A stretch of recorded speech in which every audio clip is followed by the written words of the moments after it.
After a historic night in Hollywood, an outpouring of pride from here to South Korea for the cast and crew of Parasite, which became the first non-English language film to win the Oscar for Best Picture. NBC's Kathy Park has more. Parasite. A stunning win, followed by disbelief. I'm speechless. A South Korean film with its own Hollywood ending, especially for director Bong Joon-ho. Thank you. Great honor. As the lights dimmed, signaling the end of the show, A-listers in the front row insisting the cast and crew get their moment. Hi, everybody. The dark thriller illustrates a deep divide between the rich and poor in South Korea. Why is this such a big moment for Koreans? It has been a ceiling-shattering moment for the history of Korean cinema as well as the U.S. Entertainment industry. The celebration stretched to South Korea, on TV, and at an official meeting with President Moon, sharing the news. A New York City restaurant also recreated japaguri, a dish you might remember seeing in the film. Now advertised as the best food in a feature film. Whether you're rich or poor, everybody loves this instant noodle. Parasite's success particularly meaningful at an award show often criticized for its lack of diversity. I feel like a very opportune moment in history is happening right now. An international film soaring beyond its 1-inch subtitles and drawing universal applause. Kathy Park, NBC News. That's it for KPRC Channel 2 News at midday. Thanks for joining us. The news at noon starts right now. Live from KPRC, this is Channel 2 News Today. Happening now, a former employee at Galena Park ISD accused of touching a student inappropriately is making his way through court. A judge has just set bond at $100,000 for Sergio Lopez. He was fired in January after officials say he touched a 13-year-old disabled student inappropriately. The 67-year-old worked as a school bus attendant for 5 years. Channel 2's Taisha Walker is at the courthouse and is joining us now live with more. Taisha, good afternoon. Andy, good afternoon. That former Galena Park ISD employee just made his way through court within the last hour. We know that he was charged today with assault. 67-year-old Sergio Lopez is charged with inappropriately touching a 13-year-old student with disabilities. Prosecutors say it happened at least 3 times since November and twice in January. In fact, was caught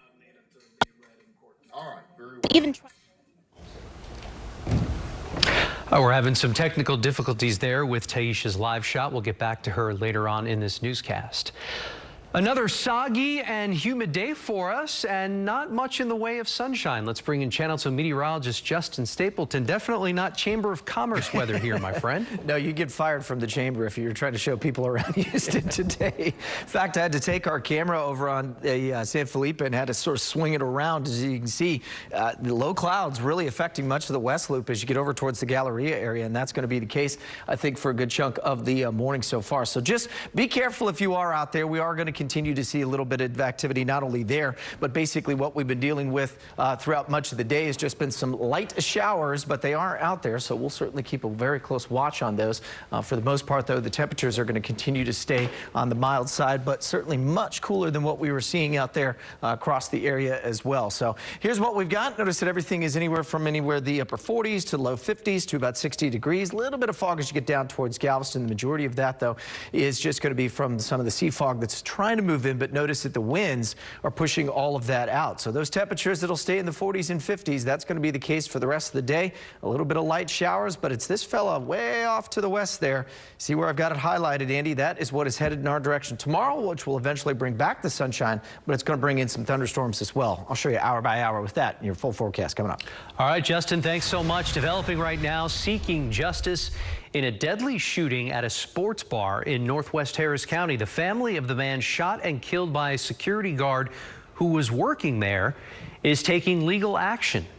We're going to leave no stone unturned. This family is going to get justice, and I'm going to get it for them. Shooting happened at the bar off the North Freeway when police say the security guard was trying to clear out that restaurant. Channel 2's Vincent Crivelli sat down with the family's attorney and explains the next steps in this case. Good afternoon. The family's lawyer says the security guard shot 28-year-old Javier Sanchez in the back, killing him in cold blood, and must be held accountable. Gunfire shatters the peace at Ojos Locos on North Freeway early Sunday morning. The trigger man, a security guard who killed 28-year-old father Javier Sanchez. This security guard, he looks like he's shooting somebody like in a gangster movie or something, and the type of conduct that he exhibited needs to be held accountable. Attorney Richard Parasite is representing the Sanchez family. He was a loving, caring family man, very involved in family activities. Parasite says it was closing time and the security guard was yelling at customers to get out, then pulled a stool from underneath the customer. There was a confrontation, and Sanchez, out with family and friends, tried to defuse the situation, according to Parasite. His family is devastated. His family is I met with him yesterday and today. This has been the worst thing that could ever happen to anybody. A father, a son, a brother, cousins have been taken away. Parasite says he plans to sue the security guard's company, and Ojos Locos. We're going to gather information, and when I feel that we have the necessary information that I want, we're going to file a lawsuit, and we're going to move this thing forward. This family is going to get justice, and I'm going to get it for them. And a grand jury will look over this case and decide if charges need to be filed. The big question here was the shooting and self-defense. Reporting in North Houston, Vincent Crivelli, KPRC, Channel 2 News. New at noon, a man accused of targeting women and sexually assaulting them is still on the streets this afternoon, and police need your help finding him. They held a news conference this morning talking about the details of the case. They say Brandon J. Carter is wanted for aggravated sexual assault and that he's probably done this more than once. HPD detectives have linked 3 aggravated sexual assault cases to Carter, which occurred over a period of 7 months. Detectives have filed 2 felony charges against Brandon Carter for aggravated sexual assault and credit card abuse. If you have any information on his whereabouts, call Crime Stoppers. New developments in a case involving a 14-year-old driver and several other children in a stolen pickup. Police just announcing where that vehicle was stolen from.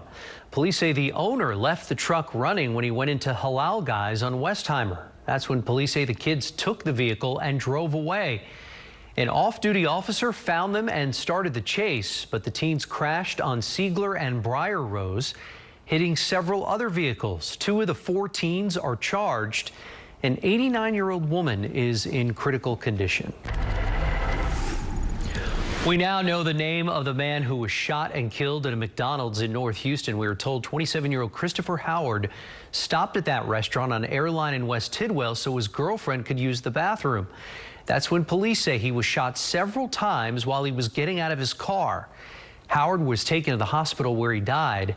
Police are still looking for the gunman.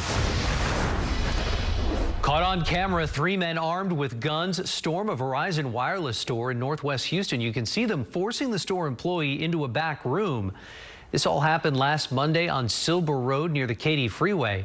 Police say the men took money from the cash registers. They say they couldn't open the safe where the cell phones were located.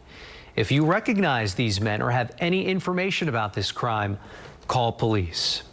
Happening now, Harris County Commissioner's Court is discussing budget plans for this upcoming fiscal year. On the agenda is funding for the Harris County Sheriff's Office. Sheriff Ed Gonzalez posted this tweet on social media saying he and his department are ready to move forward to a new budget cycle. He's asking for money to reduce deadly and impaired crashes, curb domestic violence, boost investigations, and pay raises, just to name a few things. We, of course, will continue to follow this and bring you updates both here on the air and online. To Decision 2020, another big day for Democrats as voting gets underway for the New Hampshire presidential primary. This is a live picture from Bedford, New Hampshire, where voters have started casting their ballots. Democrats hope the Granite State will provide more clarity after the mess in Iowa left results delayed and with an unclear winner. Candidates are making one last-ditch effort to sway voters in their favor. They arrived at several polling locations, giving out treats and handshakes. But as Karen Kafer reports, this primary could end in yet another surprise. Polls are open in New Hampshire in a wide open race. Hey. Candidates getting in some final face time as voters have their say in the first in the nation primary. I previously was planning to vote for Biden, but I decided to vote for Amy instead. The first votes are already tallied in a long-held tradition. 3 tiny towns making their choice just after midnight. Here in Dixville Notch, a surprise. Michael Bloomberg, the write-in winner, taking 3 of the 5 votes cast. He won't even be on the ballot until Super Tuesday. Amy Klobuchar picked up the most votes from all 3 towns combined. She's been surging after a strong debate and is counting on a good finish here. If the early votes, the midnight polls, are any indication, we're going to have a pretty good night tonight. Bernie Sanders is the leader in New Hampshire, and today a new Quinnipiac University poll has him passing Joe Biden for the first time nationally. We are in this together. Every family in America has its problems, and we have got to stand together. With Sanders leading from the left, the rest of the field is trying to position themselves as a more centrist alternative. They know my heart, they know my head. We've been at this more than a year now, spreading our message about how we can put together a campaign based on belonging, the campaign that I believe will ultimately go on and defeat Donald Trump. All trying to prove they have the best shot to beat President Trump, who held a huge rally in Manchester last night, reminding Democrats of the true fight ahead. We have just learned that Joe Biden is not even sticking around to see the results here in New Hampshire tonight. He is heading straight to South Carolina, pinning his hopes on some of those more diverse states coming down the campaign trail. In Manchester, New Hampshire, Alice Barr, NBC News. President Trump says he wants to get ahead in the future of space. He wants to put astronauts back on the moon by 2024. His administration is seeking billions of dollars to get this done. The White House released its annual budget request yesterday, and it includes more than $25 billion for NASA in the 2021 fiscal year. $12.4 billion of that is specifically for the moon landing program. Congress still must approve the request. Fears continue to mount concerning the coronavirus, how many people are stuck on a cruise ship in quarantine, and when they could go home. Next on Channel 2 News at noon. North Carolina. You're watching Channel 2, Houston's home for news. The death toll from the coronavirus in China has risen to more than 1,000 people. There are questions about whether the new cases on the Diamond Princess cruise ship in Japan appeared before or during the quarantine period. NBC's Molly Hunter reports from Yokohama, Japan. This morning, on day 7 of 14 days of quarantine, halfway through, the Diamond Princess headed back out to sea, as it does every few days. Of the 3,700 people on board, there are now 135 total confirmed cases of coronavirus, including 25 Americans, now all in isolation in Japanese hospitals. So yesterday, they gave us a higher quality of mask. This is what we see the crew wearing when they bring us our meals. Jerry and her husband, Mark, thankfully right next door to her best friend, Jerry Cerati Goldman. I'm going to open the door and say hi to them real quick. This is Mark and Jerry. They're from St. George, Utah. Hi. And for these 4, 7 more days seems doable. We're taking our temperature 3 times a day and reporting it. In 3 more days, we'll be 10 days clear of everybody. So we think that we'll be clear of even getting it. I'm not stressed, not sick, and we're making the best of it. Scientists thought the initial incubation period for coronavirus was about 14 days. That's why the quarantine was set at 2 weeks. Then patients started to show symptoms everywhere from 5 to 6 days and after 14 days. Now some scientists wondering if actually the incubation period might be up to 24 days. The Diamond Princess has already warned its passengers that they may have to stay on board after February 19th. Meanwhile, the WHO is meeting, asking the world's scientific community to come together right now. Molly Hunter, NBC News, Yokohama, Japan. The eldest grandson of Queen Elizabeth II and his wife Autumn are divorcing after 12 years of marriage. Peter Phillips and his wife released a statement today saying the separation was sad but amicable. They plan to share custody of their daughters, 9-year-old Savannah and 7-year-old Isla. Phillips is the son of Princess Anne. This will be the first of the Queen's 8 grandchildren to divorce. Meteorologist Justin Stapleton joining me now here at the desk. Yeah. You know, here's the bright side of things. At least we're not really dealing with that thick fog this afternoon. No, we aren't. It's still out there in some spots, but where the sea fog was really just socking in Galveston. I mean, you couldn't see the Pleasure Pier, couldn't see anything. The north wind has really kind of shifted things, and it's really amazing to see that. If you live down on an island or if you live near the coast, you kind of know how that you're gauged by what the winds are doing. Are they blowing onshore or offshore? And there's a big difference. Check it out. Here's a live shot from Galveston. Yesterday, when we tried to show you this shot, you could not see any of the Pleasure Pier. Today you can, because the wind is taking the sea fog, north wind that is, and has pushed it offshore. Now, that said, we do still have some thick, low-lying areas of cloud cover and fog out there. So don't think that, oh, everything's okay. Just be careful out there if you run into some. 61, here's another reason why, is because the humidity is still on the high side. The dew points, even though it's cooler today, they are still running close to the air temperature, and you just put those two numbers together, the air gets fairly saturated, and that's why we see the fog out there. So 3/4 mile visibility in Galveston, same thing as you get down towards Brazoria and down into Wharton County. Elsewhere, A-OK, it's moderate at best, but it is cooler today. We were running in the mid to upper 70s yesterday, running in the mid to low 50s, and even some upper 40s as you get out towards Brenham, Columbus, and up towards Bryan College Station. So wind speed generally going to be out of the northeast, anywhere from around 5 to 10 miles an hour, so nothing heavy. There's the front just offshore. This will slowly start to move inland over the next 12 to 24 hours, but it's very weak at this point, and it'll just get pulled in by this low that's going to be approaching from the west. So expect it to stay chilly for the rest of the day today, and we're also going to be dodging these very light showers that are moving on through. None of them are too heavy, but they will be out there, so certainly keep a watch on that. You can see the heavy showers and thunderstorms are all going to stay up right around Dallas-Fort Worth and then moving over in towards, let's say, the Lufkin area. So that said, jet stream still dips down into the Baja. There's the storm that we're watching swirling around, bringing in some heavy snow across portions of New Mexico. That bowling ball is going to slide along with the jet stream. As it does, that's when it'll swing its way across the state of Texas tomorrow. So let's take it in tight, and we'll kind of zoom out and give you a bird's eye view of things over the next couple of days. So chilly and damp for the rest of the day today. We're not going to see any sunshine. Any rain that you get will be light, but it will be more of an annoyance than anything else.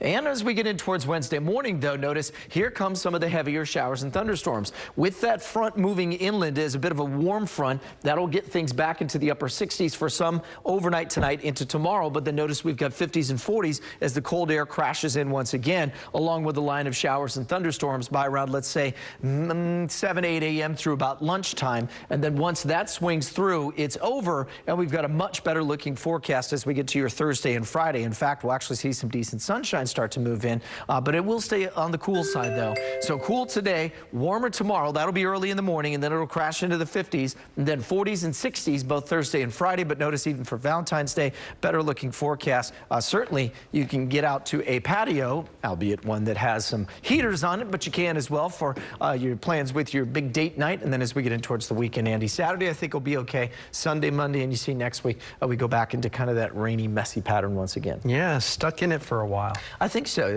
I think this is the way the rest of February is going to go. Could be worse. I know. Could be worse. That's true. Justin, appreciate it. Thanks so much. If you're planning a romantic getaway this Valentine's Day weekend, we have some hotel deals that you might be interested in. And fruit lovers can get a little something special. Derek and Courtney joining me now with those stories and a lot more coming up on today's Houston Live. Hey there, guys. Hey there, Andy. Not just fruit lovers, but nature lovers, right? It is that time of year. The Urban Harvest Fruit Tree Sale is happening this weekend. By the way, this is the largest single-day fruit tree sale in the nation. Brandon and I got a bunch of trees from there. Olive trees, mandarins, lemons, everything you can think of. And today, Lauren Kelly is getting a preview of this sale. It is such a great thing, guys. You've got to check it out. And perfect for our Houston climate, by the way. Absolutely. From your love language to mine, we're going to talk about all things beachy waves. Ladies, gentlemen, if you want to figure out how to do the perfect curl on several different tools, we've got you covered. Candace Holleb with the Lovely Hair Class is here to break it down for us. And using all the tools on 3 different hair lengths, you don't want to miss it. All right. And our week of travel deals continues with our friend Gabe Saglier today with Travel Zoo. We're going to learn how you can save 50% at the Western Riverwalk. Today we're going over to San Antonio, checking out maybe even a spa day, fancy dinner for two as well. He knows all the tips to finding these great packages that will be fantastic to enjoy, but will also save you money. And right now, Valentine's Day, spring break around the corner, perfect time of year to do all those things. Absolutely. Andy, back to you. All right, guys, looking forward to it. We'll see you here shortly, coming up at 1 o'clock. Now here's Joel Eisenbaum with a story he's working on for tonight at 10. Channel 2 investigates on a mission to find out why a cancer-causing byproduct North Carolina doesn't want is now being buried in our backyard. Yes, sir. We work for Channel 2. We've been trying to get in touch with company representatives. Even famous activist Erin Brockovich is chiming in on this one. We just end up with another massive groundwater contamination. Gen X, what is this stuff and what is it now doing in Deer Park? Channel 2 investigates tonight at 10. A little girl's act of kindness is going the extra mile. What she's doing to help kids in need and how she hopes to inspire others. A 6-year-old girl is making kindness her mission. She's already completed more than 1,000 acts of kindness, and she's not planning to stop anytime soon. This is Liliana Hake. She's a USA National Miss Michigan Junior Princess. One of her biggest acts of kindness so far was designing a coloring book called the Lily Pad, which she delivers to sick children in a hospital. When Liliana found out her classmates couldn't afford school lunches, she turned to her Facebook page and asked for help. It's almost Valentine's Day, so it's the perfect time to start doing some acts of kindness. I think that everyone should do acts of kindness. If you're going to do this, it should be freely. You should want to do this. Liliana says a simple way to start spreading kindness is to make a new friend, ask good questions, and always wear a smile. Just in time for Valentine's Day, a recent study is revealing more about Pluto's frozen heart. You can see it on the middle lower right side of this image. It was discovered in 2015. Researchers say the heart warms up enough during the day to become vapor, and then it cools down at night and turns to ice once again. Sort of similar to a heartbeat. Researchers say that controls atmospheric circulation of the nitrogen winds that move around the planet. Back here on Earth, you are looking at a live picture of the Southwest Freeway on this kind of murky Tuesday. Justin's up next with one more check of your forecast next. Showers are going to be sticking around for much of the day, huh? Yeah, light stuff today. Tomorrow's when the front comes through, and you have to watch for especially the morning storms. It will affect some of the morning commute. We'll have more details on that coming up later this afternoon. All right, Justin, thanks so much. That's it for Channel 2 News at noon. We'll see you again at 4 o'clock. Have a great afternoon.